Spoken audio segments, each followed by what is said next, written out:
Apa itu plasma nutpa dan apa juga yang dimaksud dengan eksplorasi plasma nutpa? Simak videonya.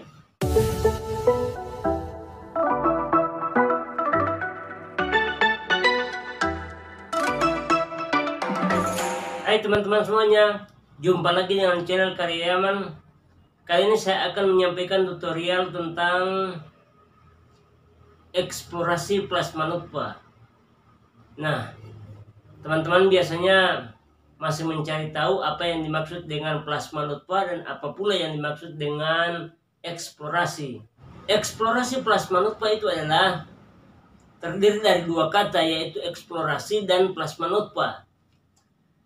Plasma nutpa adalah substansi genetik atau keturunan daripada induk, sedangkan eksplorasi adalah penelitian secara mendalam.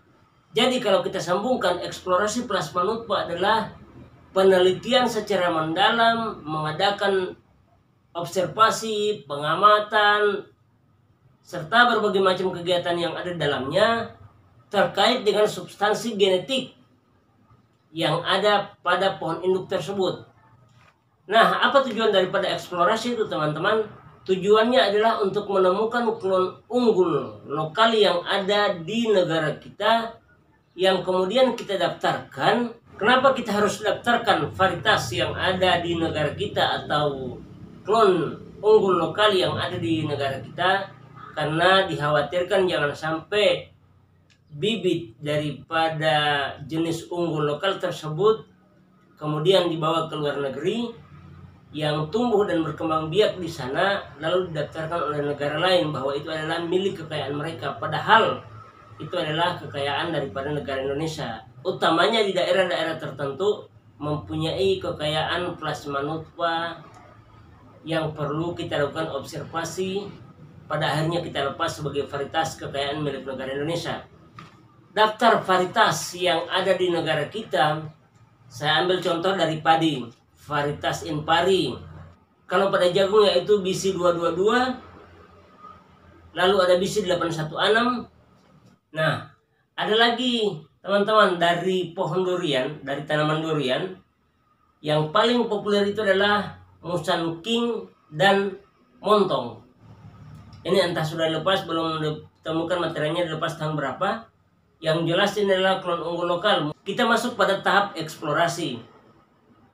Eksplorasi adalah penjajakan atau penelitian secara mendalam terhadap suatu komoditas yang kemudian dilepas menjadi klon unggul lokal dan mempunyai nama. Contoh, kalau saya bawa ke tanaman pala, ada pala banda, ada pala ternate 1, pala makeang, pala tidore, pala tobelo. Saya akan menyampaikan tutorial tentang bagaimana cara untuk melakukan eksplorasi. Perlu diketahui bahwa kegiatan eksplorasi itu adalah kegiatan yang sangat panjang, yang kalau pada tanaman pala itu membutuhkan waktu 3 tahun berturut-turut penelitian terhadap komoditas itu. Jikalau ditemukan keunggulan dalam jenis tersebut, itu akan dilepas oleh Kementerian Pertanian lalu dimasukkan dalam daftar varietas kekayaan Indonesia, utamanya dalam rilis tanaman pala. Nah, sebelum kita melakukan kegiatan eksplorasi itu kita perlu siapkan alat-alat dulu. Kita perlu jangka sorong, lalu kita perlu milimeter blok untuk penelitian ukuran dengan mili. Jikalau kita mempunyai timbangan digital yang bisa kita bawa ke lokasi, maka kita perlu bawa. Jikalau tidak, kita bawa ke laboratorium lalu kemudian ditimbang di laboratorium. Meteran kain itu juga perlu untuk mengukur lingkar batang, diameter buah, lingkar buah, itu juga perlu. Lalu kemudian alat tulis menulis dan peralatan dokumentasi lainnya seperti kamera dan lain-lain. Dalam kegiatan observasi tersebut kita perlu mendokumentasikan, menulis, mengambil gambar, serta sediakan form untuk pengambilan data observasi daripada klon unggul tersebut. Nah, dalam kegiatan barusan saya lakukan di Desa Tarawudu, Kecamatan Sahu, itu terdapat pohon pala yang unik.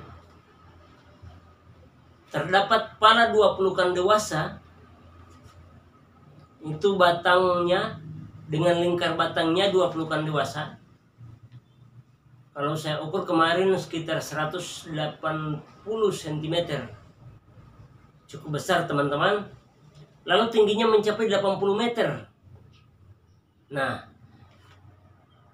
jenis-jenis unggul seperti ini yang perlu kita lakukan penjajakan, kita lakukan pendalaman, kita lakukan penelitian, sehingga jikalau terdapat nilai keunikan dalam komoditas tersebut, maka kita lakukan penelitian lebih lanjut dan kemudian kita daftarkan menjadi varietas ataupun unggul lokal yang ada di daerah tersebut, yang kemudian menjadi daftar kekayaan negara kita atau menjadi daftar kekayaan daripada daerah kita.